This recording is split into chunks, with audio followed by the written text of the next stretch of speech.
Guitar. What's up, everybody? Another wonderful world of YouTube. So it's about mid-April. It's like April 13th right now. It's Monday. The economy is on everybody's mind. It's on my mind for sure. I've been listening to a lot of podcasts today, and a few economists talk about the shitstorm that we're going to be subjugated.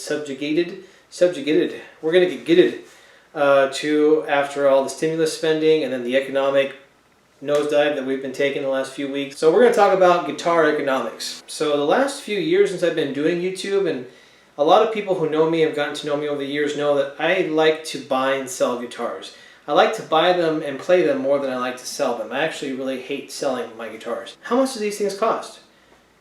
Honestly, guitars can go from $100, $150 to $15,000 to tens of thousands of dollars for a guitar, right? If you go to any one of the major classical guitar websites like Guitar Saloon, a lot of these places, they don't even have prices. They often say inquire. What does inquire mean? It means it's expensive. It means not everybody can afford it. Inquire means I have something of great value, a guitar, that is so expensive, meaning I want so much money for this damn thing that the odds are you can't afford it, all right? At certain levels, these instruments start to become like fine art, like Picassos. They're not exactly as expensive as the Picasso, but they start to get traded like art, meaning the economy, depending on where it is, the market can be soft or it can be hard. Hard. What that means is that a guitar value can drop very rapidly due to economic downturn. Or, in the opposite direction, a guitar value can go through the fucking roof because of who it was made by, how many there are out there, the fact that maybe none of them are ever going to resurface or be built again. And it's a great fucking guitar, right? It's a very, very, very high-end classical guitar, like a Miguel Rodriguez, right? An original Jose Ramirez, an original Hauser, Jose Romanillos, Manuel de la Chica. All of these guitars, these makers, they have generations, Hermanos Conde, and their descendants. They have multiple generations of original luthiers and their descendants all the way to their great-grandchildren that are building guitars today. So they're very expensive. And originals are extraordinarily expensive, right? So we're going to get into that. Most of my viewers, like myself, play mariachi music. Classical guitar is a great passion of mine, but not everybody can afford even a $7,000 guitar, a $10,000 guitar. Who the fuck knows how much this thing is going to cost at the end of the day, right? Inquire, what does that mean? It means, most of us can't afford it, right? You got to do your homework and you got to know how valuable that instrument is, and you have to have the bankroll, to go with it. Hopefully you're also a great player, because those instruments in the hands of great players are phenomenal, right? Next thing that people come across, direct message me, DM me for price, right? This is kind of a frustrating thing for a lot of people, because what it implies is you're discriminating against price, right? You don't want to be, it feels shady, like you don't want to be forthright in what the price is. There's a couple of reasons why this is not shady. One of the reasons is perhaps the seller has something of great value that they know one person might be willing to pay more for than other people. And they're holding out, hoping that, okay, if I say something is $600 and I know I could get $1,600 for it, but there are very few people that have the bankroll to buy that, I'm going to hold out until the person with the bankroll contacts me and says, hey, I'll give you 15. You're like, okay, great, boom. But if I just blast it out there that I want 6, then I'm screwed, right? Because the person that would have paid more is now going to pay less. That's the seller's point of view, right? From a buyer, DM me for price usually means that they want you to bid for it, which is perfectly fine. It's not illegal, all right? And as a seller, I have the right to sell my instrument to whoever I want or don't want. If I don't like you, I don't have to sell it to you. This isn't a fucking 7-Eleven, all right? The same rules that you think apply really don't apply, right? I can price discriminate, right? I know people don't like that, but go check on your Amazon app right now and look for something that you normally buy and see what that price is. And then go check on your girlfriend, your boyfriend, whoever's app that they never buy it, and see how much it is on their phone. I guarantee you it'll be different, right? Price discrimination has nothing to do with someone's race or religious background. It has to do with their demand, their utility, and how much they're willing to pay for that item.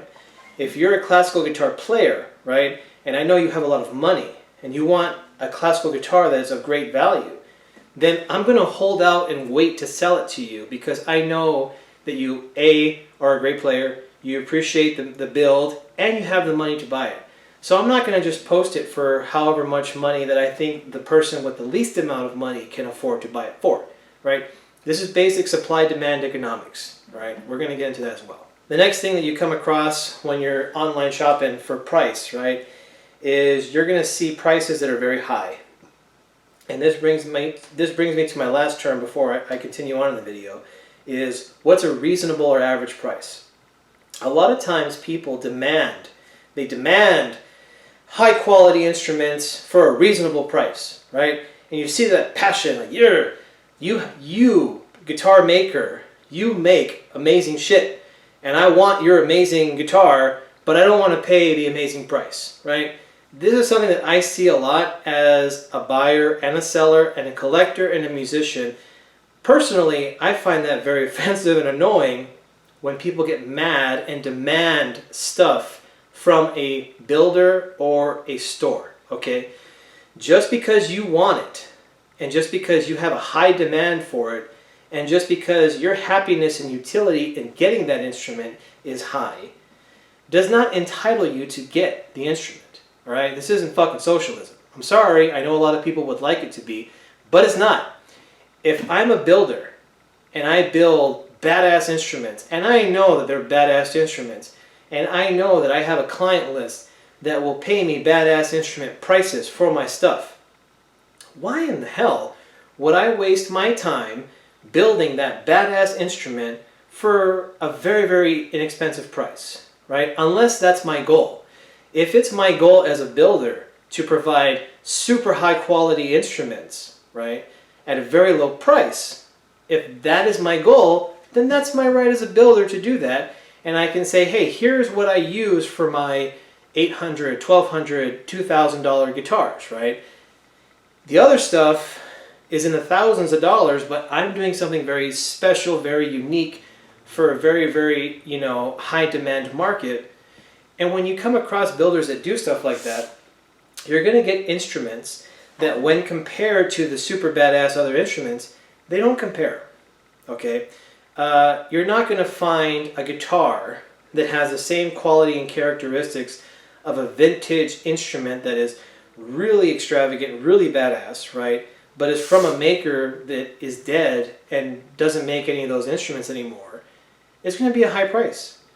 Now, you're not going to get a brand new guitar that can compete with that guitar for a low price, all right? That's just not going to happen that way naturally, right? So buyers, you have to understand that when people make something, these guitars take months, if not sometimes years, to build. That's months and years of a person's life, hours out of their day for an extended period of time building you that instrument, right? That is what's going into the price. Not the wood, not the grade of the top, which those are factors, right? And those are important factors because if a builder uses wood and high-grade top material, it's aged. It doesn't exist anymore. It was cut 30, 40, 50 years ago. So you're buying time in a person's investment, and then you're buying their labor, and then you're buying their expertise. You want to get that for a Coke and a smile, you're probably not going to make a lot of friends with builders that way, okay? You have to be respectful, you have to be able to negotiate with dignity and honor, and it's very, very appreciated that I've noticed when you do your homework and you know what you're talking about when you come to the negotiating table. If you go to a buyer or a builder, a seller or a builder that knows their shit, and you also know the value and rarity of an item or price, and you know I'm expecting to pay X number of dollars for something like that, you can get a little bit of respect and say, okay, this person knows what he's talking about. Hey, how about this? Hey, how about that? Right? Those are fun and great, things when they happen, but they're not just going to be entitled to everybody, okay? or to me, or to you, or whatever. You have to understand the way supply and demand works, right? High supply, probably going to be low price. Probably going to be lesser quality. Limited supply, a builder, one-to-one, custom order, is probably going to be higher price. And 9 times out of 10, you're going to get high quality. Here's the thing. Price, in my opinion, is only ever an issue when there's a lack of quality. And that's a serious fucking problem, because when you're paying something that it has high quality badass prices, and when you get the instrument, it doesn't have high quality badass characteristics or sound, then we have an issue, right? And along those lines, it's the same thing as sellers that advertise instruments that are not truly advertised, right? Meaning you might say, here's a Miguel Rodriguez guitar. Miguel Rodriguez guitars from the 70s, 60s, or older, even newer, they go for a lot of money. And I'm going to show you right now how much those fuckers go for online on the secondary market. Now, if you advertise one of those as original, right? It was in my grandfather's closet for 30 years. He bought it, never played it. You know, in 1972, he paid, you know, $1,500 for the instrument. It's worth $30,000 today. And you advertise it that way, and you sell it to somebody who pays the $30,000 price, or maybe they pay $25,000. Maybe you go back and forth and you settle on a price, right? It's America. We can negotiate, right? If it turns out that that guitar is either not from the builder that you said it was, either because you were ignorant of the actual instrument or because you intentionally lied, or if it is not in the condition that you advertise, meaning, hey, when I looked at it, it was refinished. You said it was original. A refinish is not original, right? Half the value is gone when you refinish the guitar, right? Those are the problems. In those scenarios, a seller or a builder selling or building you something that is not at the level that they're advertising and that you're paying for, that's when you have problems. That's when it's like, okay, man, we had a deal. You didn't come through on your end of the bargain. You know, what am I supposed to do, right? Then you have an impasse, right? Anything other than that, you have to have respect for people selling instruments and building instruments for you. And you have to understand the levels, right? That a guitar sold at Yamaha, you know, outlet store in the mall, a couple $100, you're out the door, you're set. A guitar sold by a third-party, you know, company like Guitar Saloon, they're going to jack prices up because they have very rare instruments, high-quality instruments, but they have overhead, they have a building, they have staff, they have procurement, they have all these areas, so that adds to costs of their instruments. And that's why I don't buy from them, because I don't need to be paying for all that extra shit. I can go find my own instruments and do my own homework, which is my time, right? Or you're going to deal with builders directly. And, you know, not for nothing, but, you know, that requires you to get to know somebody, right? And that's hard for a lot of people. It requires you to be a human being and go out there and get to know people that build these instruments. Build a real relationship with people and get to know them personally, right? And some of them may not want to get to know you. That's just the way things go sometimes. You might have a builder that has a very long and extensive backlog of clients, and they're not trying to take on any more clients. And that's unfortunate for you, but that's their right as a business owner, right? Hopefully, when you come across a builder, and there are many builders, you can build a rapport, you can, you know, have many hours of practice and be a great player. A lot of times you can impress a builder that way, and they'll say, hey, you know what?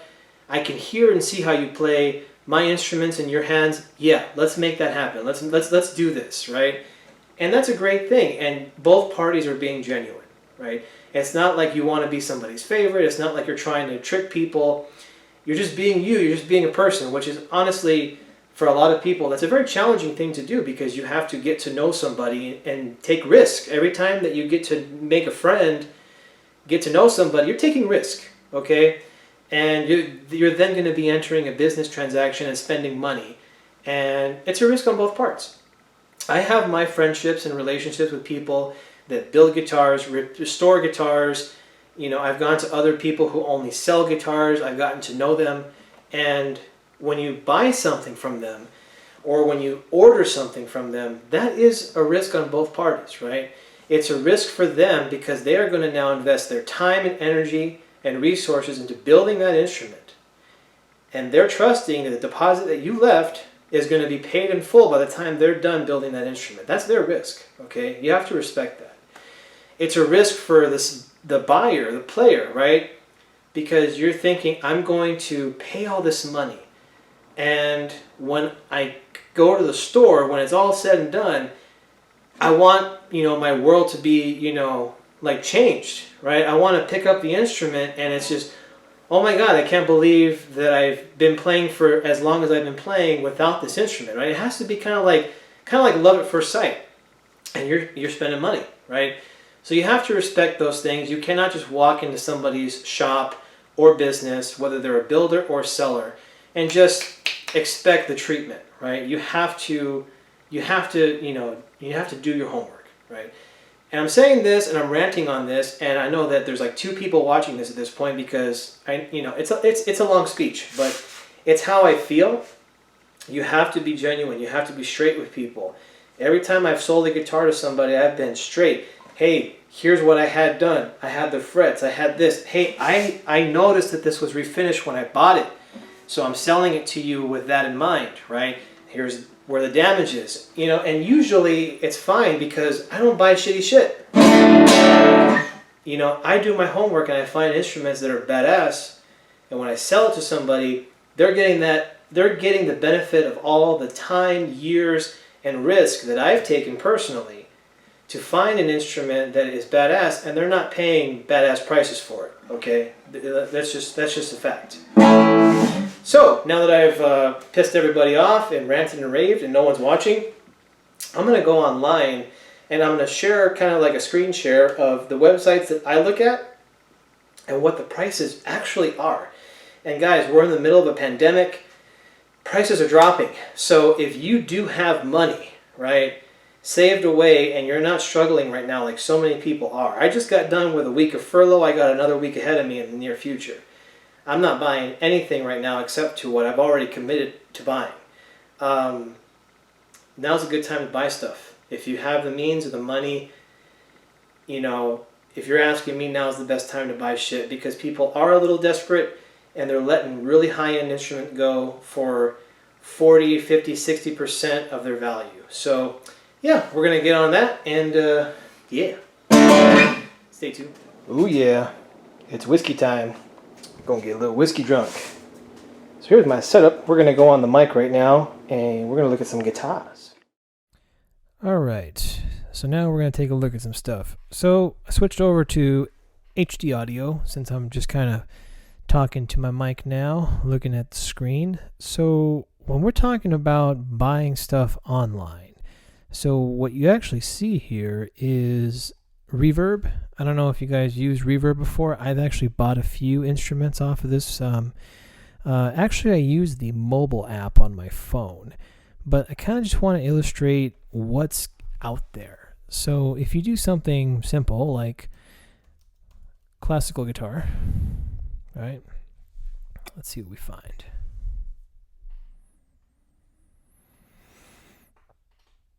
And you're going to see a whole hell of a lot of stuff. So right off the bat, here's that $100 scenario, right? So let's just start with the $100 scenario. What do you get for $200?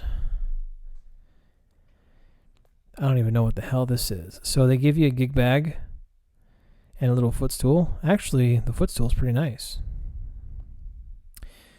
So yeah, pretty much what you're going to get. Let's see here.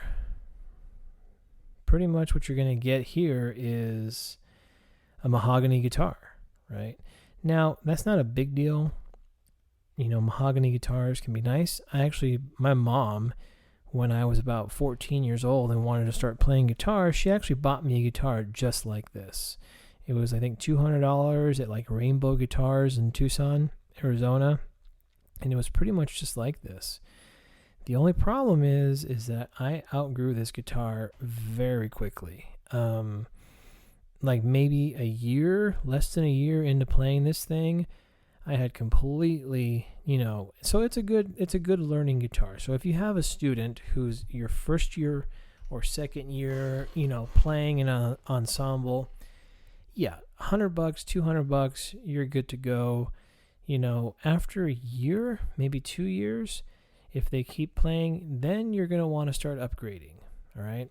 If you're an older person, if you're not necessarily a young student and you just want to have a guitar, I still don't recommend older folks buying guitars like this, because honestly, if you're a passionate player, you just want to be able to make sounds.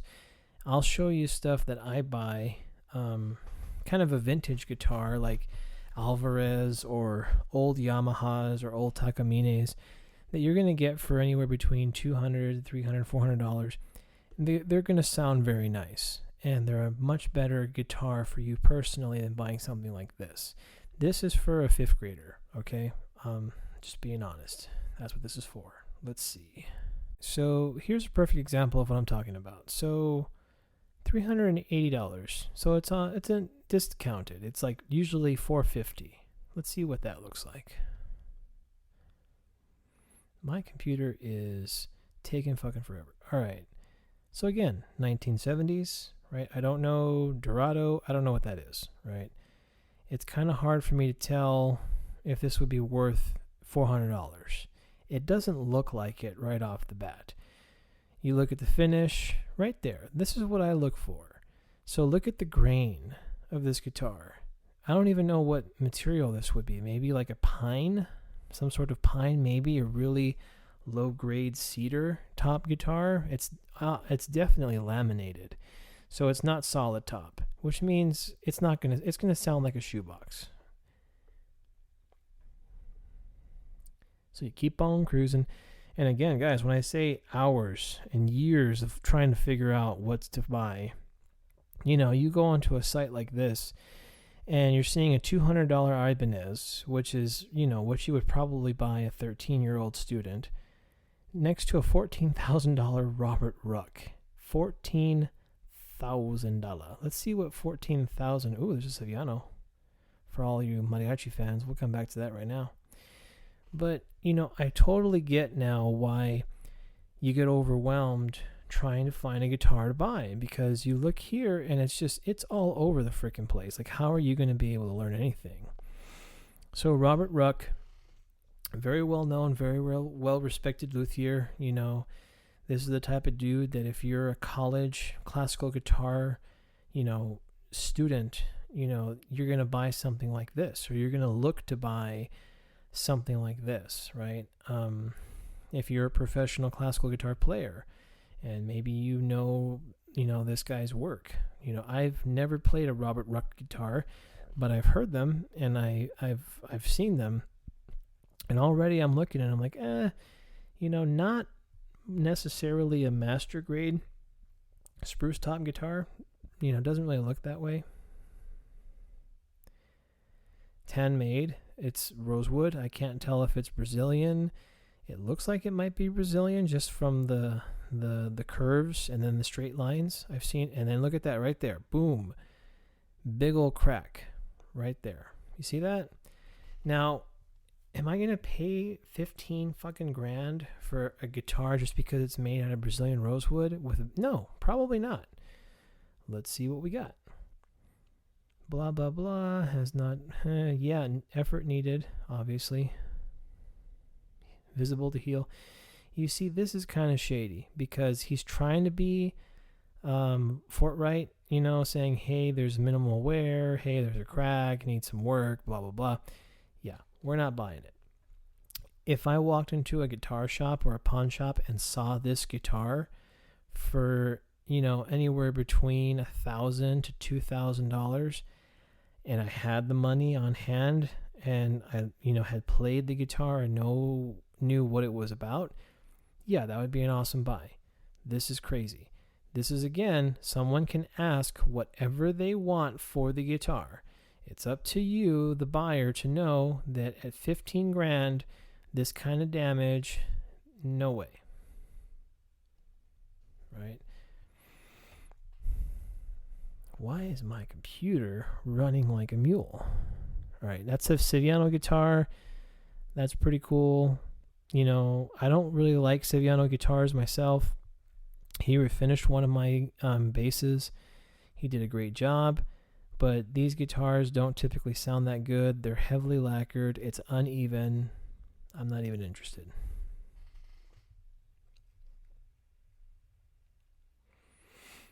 So yeah, Suzuki, this is something, okay, pretty cool.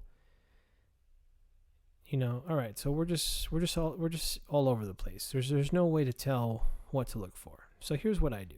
Just right off the bat, we're already in the weeds, right? So I'll go here and I'll say, all right, let's see what's high. What's the most expensive stuff they have here on this website? And we'll just kind of start there. And look what we got. Fleta, that's another really well-known guitar builder. They're out of Spain. I think they had 1 or 2 generations, if not more. They were brothers that were building guitars. They were carpenters in Spain, and they became great guitar builders. That's Indian rosewood. It's tight grain Indian rosewood. That's a master grain guitar. Look at the grain across the top. This is a serious classical guitar, okay? It's vintage, it's old. You're getting a hell of a lot of guitar for a hell of a lot of money. It's got Rogers tuners on it. Yeah, that's a serious guitar. That's like a Pepe Romero level guitar, right, for a classical player. And look at how fucking much it is. $60,000 at the end of the day, guys. You still have to pay tax and you got to get it shipped. Look at that, 60 grand. Now, okay, so it's pine. So I've seen this guitar. Yeah, I mean they've made pine guitars. You find them on Guitar Saloon International, and anyone who goes to that website knows that shit is expensive. So when you see inquire on a Fleta on that website, that's how much, guys. 60 grand. Who's got 60 grand? My car doesn't cost that much. So for all you guys that were saying, hey, I don't know what I'm talking about, it's guitars aren't that expensive. Yeah. But then you look over here, there's 2 more Fletas for 40 grand. And look at that, there's a little bit of wear. Obviously there was some damage. It's like, how can you tell? Well, look at the grain. It was re-glued and repaired right there. There's some fret wear. It kind of looks like maybe they had a pick guard on it and they took it off. Yeah, there it is right there. It's kind of not even that great of a repair job. I mean, I take all of my guitars, you guys know this, to Candelas Guitars, to Tomas, and that's ugly. He would do so much better job than that. But yeah, that's a serious guitar. 40 grand, guys, for a guitar that has a real shitty repair right in the surface of the top. And these are being shipped out of Japan. So this is a broker. So this is a store, that buys stuff. Then you got a Santos Hernandez, Maple. Okay. So here's some full disclosure. Oh, you got a Herman Hauser right next to it. Holy shit. So full disclosure. I am getting a guitar made at Candelas Guitars. It's going to be a maple back and sides. Look at this. Multiple repairs on this thing. Holy shit. Still want $40,000 for it. Crazy. I'm getting a guitar made. It's going to be made out of maple. From Candelas Guitars. It's going to be kind of a classical, kind of a mariachi guitar. It's going to be kind of everything. But, we're being very careful not to make like 2 or 3 different guitars into one guitar. It's going to be what it's going to be. But this kind of grain, this is a old Santos Hernandez guitar. They want 40 grand for it. I'm not paying 40 grand for my guitar. I can guarantee you it'll sound just as good, if not as good as that guitar. I would put it up against it any day, right? But look at that, how expensive that shit is, right? Okay, Ramirez guitar, 30 grand, 40 grand. Hauser guitar. Manuel Contreras is another great, Spanish builder, was a student of Ramirez. Fleta again. You guys see, I wasn't lying. I wasn't making shit up. When you get to the highest levels of classical guitars, even used from kind of questionable, sellers, they want a lot of money for this shit. It's expensive. Manuel Velazquez, he's another good, guitar builder. Let's see what he's got. When I go to cities, when I travel, I always go to guitar shops. I always go to little parlors and little guitar stores. I go to pawn shops when I can. This is Brazilian rosewood. I can just tell by the grain right there. Who knows if the neck is straight? Who knows what kind of work has been done to it? It looks like an original finish, which these things probably would have been lacquered. And then these ones would have been French polish. Looks good. Yeah, 13 grand, guys. That's probably the price of the guitar that I'm going to be getting. About that much. And this won't stand up to it.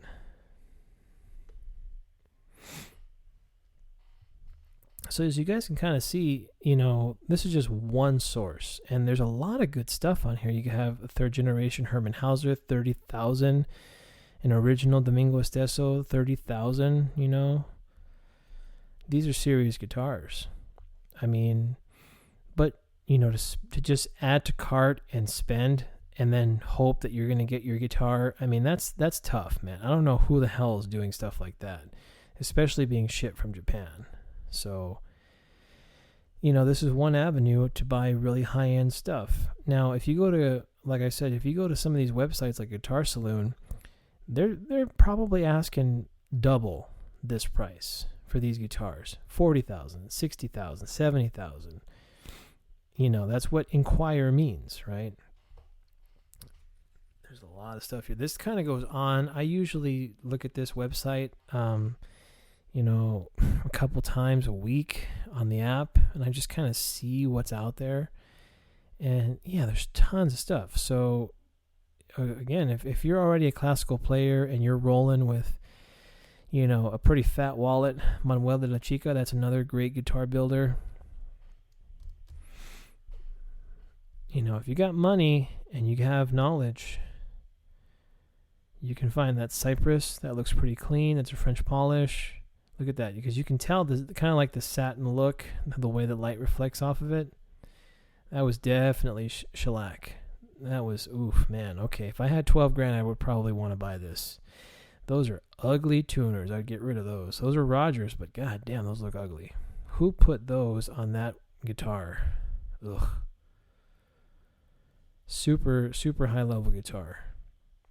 Now, when you look at stuff, you can look to see, okay, it was signed. It's consistent. It was stamped, which is consistent for the time. The ink is faded. It doesn't look like it's a fake. People make fakes of these things. Let's see what we got here. And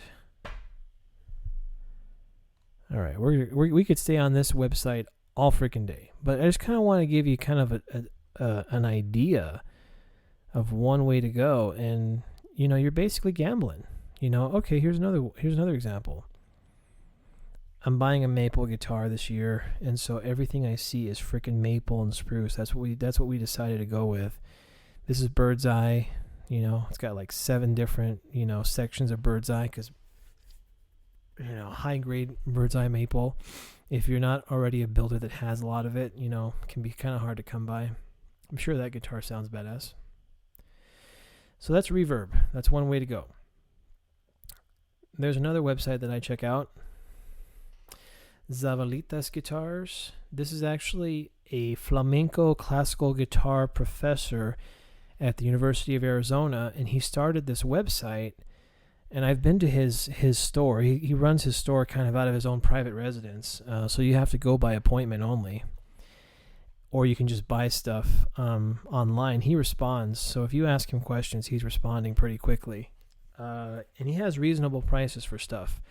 So he does 2 things here. He has stock, right? So he travels and goes and buys guitars and directly from sources. So he'll go to these people who build these guitars out of Spain and out of Germany, and even a few local here, and he'll sell them. And you can see, okay, I don't know who Gerardo is. I don't know who this person is, but the prices are pretty reasonable. New classical. So okay, yeah, if you're looking for a classical guitar, $3,500, that's pretty sexy. Let's see what we got. You got German spruce, Indian rosewood. All right. It's lacquer. Boom, there you go. So, made out of Mexico. All right. So, if you're looking for alternatives,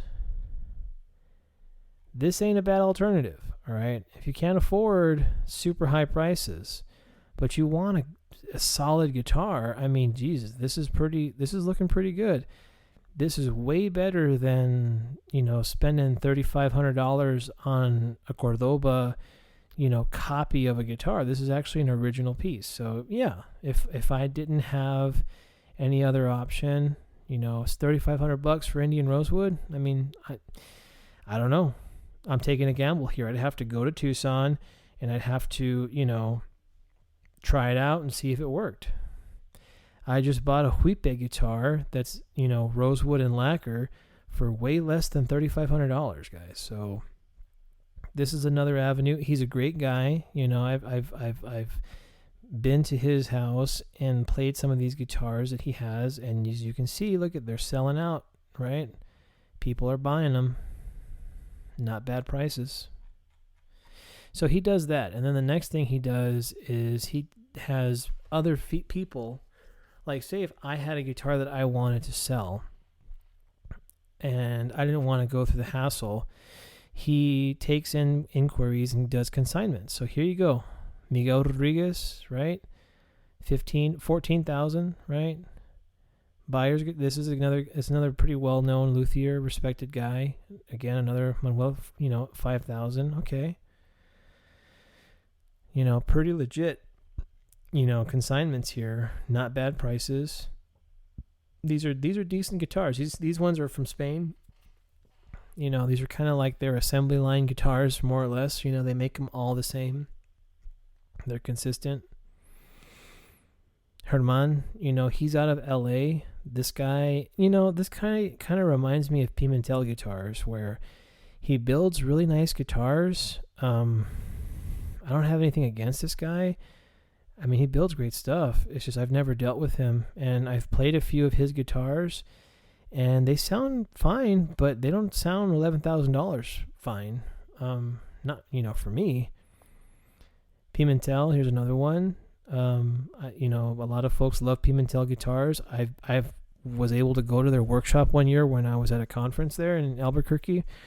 Great people. They're wonderful. Again, it's lacquer, right? Great guitars, but for me, a little overpriced, for what I'm getting. They make beautiful instruments. They just don't sound, to me, the same as what I'm paying, right? That's the only problem. But otherwise, they have really great stuff. If you can find it secondhand, and you got the money, I say go for it. It's really nice stuff. But yeah, this is another website, and you can find really good stuff here. It's better than going to eBay, because this guy, backs up every guitar. He inspects them. He makes sure that they're legit. Here's another Fleta 94. So a later generation, 20 grand. There's a lot of guitars in the market out there. And so, you gotta pick. All right. So here's the main website, for Candelas Guitars. Obviously, I'm a little biased because most of all my stuff is Candelas, and, I don't know, we're friends. He's kind of a mentor. And if you look here, let's see what he's got. Oh, shit. Okay, so he has a Huipe 92. Pretty sure that's original. I just bought one. Okay, inquire, right? So he has a guitar here that's original. And the thing about, Candelas Guitars and Tomas is he has stuff that he has bought directly from the people that make these things. He doesn't have secondhand stuff usually. He has originals. And, I like to compare the one that I just bought to this. I'm like, it's like the one that I just bought was like a 2017 lacquer. And I'm looking at him like, okay, is it signed? If it was made by the original maker, Benito, then I'm pretty good for what I paid for it. But yeah, man, lacquer. Again, a lot of Mexican builders, they like to use lacquer. A few of them use French polish, but you just heard my lacquer Benito Huipe guitar. It's pretty badass. Juan Pima, he has some serious stuff, guys. Okay, it's this. There's no fucking around here. He has a Conde Hermanos guitar, and again, these are guitars that he has. I've played. Oh shit! Look at that. Who's looking for some serious Schaller mini gold tuners for the Vihuela? Right there. Dang, I just found some. All you gotta do is buy this guitar. Conde Hermanos are another well-known guitar family. They started from their uncle, Domingo Esteso.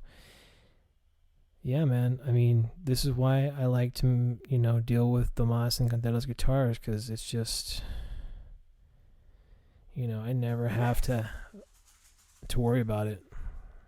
We go to the mariachi stuff. See what he's got here. I haven't looked at this website in a while. Oh, holy shit, that's me. Yeah, okay, so that's me playing the mariachi guitar. Pretty badass. And inquire, because again, guys, he makes these instruments to order.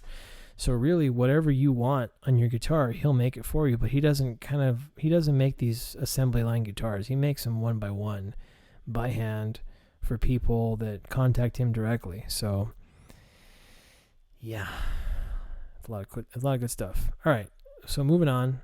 I don't want to make this too long of a video. Dan Zeff, this is he's not a builder, he's what I would call a broker, so very similar to Zabbas Guitars from Tucson. Dan Zeff is out in northern, just north of LA, maybe about an hour north of Los Angeles. And he runs stuff again out of his house. And you see the price ranges here. And again, you got Conde Hermanos. You got a lot of stuff. There's Herman again. A little cheaper. Let's see what he's got for here. An older Manuel Velazquez. Indian. Pretty nice. Let's see, what does the back look like? Oh yeah, I'm sure that's a great guitar for $3,000, and California sales tax can be yours, plus shipping. I've heard a couple of negative things about folks who have dealt with Dan. He was really nice to me when I went to go visit his stock, and we played some amazing guitars, and he was totally cool about it. I've heard some stuff that, he's not great with returns. It's kind of like, if you buy it, it's yours. But other than that, pretty cool guy. It's another website that I check frequently to see what he has. Now, this next one is a guitar builder. He builds really nice stuff. This is Brunet. He kind of follows the old school, Spanish traditional. He's a flamenco player, and he builds guitars. And he seems very straight up. Like, he has an online store where he sells stuff too, and he's saying, okay, you got anything from really cheap to $3,000 and under. All right, so you got a Pimentel. Again, Pimentels, they're pretty awesome. Just a little overpriced. And he's like, okay, you got more money? All right, here's for more money. Ooh, Michael Timms, or we're going to get to Michael Timms next. Again, Michael Timms. Michael Timms is another guitar builder. You got Contreras Guitars again. You got Ramirez, Contreras, yep, same. Then you get in the really expensive shit. Yep. So this is a good website to check out. Let's see what he's got for the Pimentel. That's nice.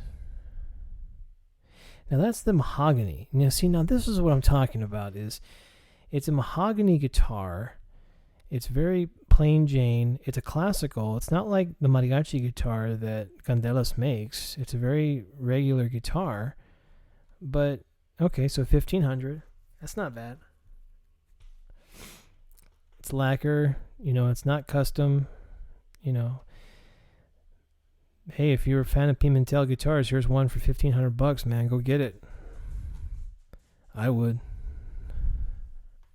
I've owned 4 Pimentel guitars that I bought secondhand, and they were great guitars, but the only problem I noticed is that the neck was bowing a little bit. It was a little hard to tune. I'm not trying to slander them, that's just what I noticed. Lorente guitars. I've had a couple of these. These are really nice. So right as I was getting out of college, I bought a few of these guitars, and they're kind of like mass manufactured. What they do is similar like Martin is they'll bring in legit luthiers, and the luthiers will just assemble the guitars using machines, but they're nice. They're great guitars. They're lacquered. The top is French polish and the back and sides are lacquered. Okay, so urethane lacquer, yeah. 4Gs. It's maple. It's nice. Mine's going to be better. What does he got for the super expensive stuff? Let's see what Jose Ramirez. 8,000? Oh, hell yeah. So this is a 1A. 73 1A. Rosewood, Brazilian rosewood. $7,500. I mean, honestly, if you're a classical player and you're looking for a 1A Ramirez, that's not a bad price. That's about average. Coming from a respectable guy who's a legit luthier, I'm sure that this guitar is 100%. No tuning problems, no neck problems. $7,500. Yeah. All right, so we're going to try to keep this not too long of a video. I'm probably at like a fucking half an hour at this point. If you are still watching, thank you for watching.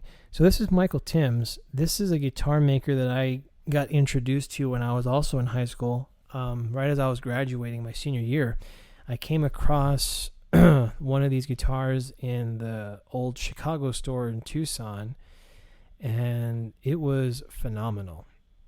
A phenomenal guitar. I thought, oh shit, I thought that Candelas was the top.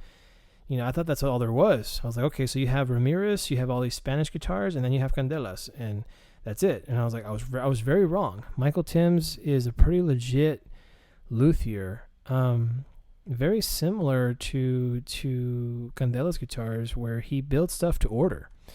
And he's a very nice guy. When I was in Santa Fe, I got a chance to talk to him very briefly. But he's kind of like one of those dudes is in his own world, right? So, like I said earlier, if you can build a relationship and a rapport with a builder, it's very rare and very, very, good thing to have. And his guitars, for my ear and for how I play, they were fantastic. But they're very delicate. He does French polish, everything. You can see that his stuff is really, really, ornate. He's kind of copying the Daniel Friedrich guitars, right, from France. One of the greatest guitar builders ever. And yeah, his guitars are amazing. And I like his website. He has a lot of cool pictures, and he's pretty straight up about his stuff. And usually his guitars, like a regular classical, an Indian Rosewood classical, usually starts at about $5,000. Oh yeah, there you go. You see guys, I know what I'm talking about here. I'm not just making shit up. So yeah, 5Gs for starting price. All right, so if you want to fuck with Timms, you got to come with 5Gs. All right, otherwise he ain't got time for you. I'm sure he'd make time to talk to you because he's a nice guy, but you're talking guitars, I mean, he's got shit to build, and he's got money to make. These are awesome guitars. Wow. Okay.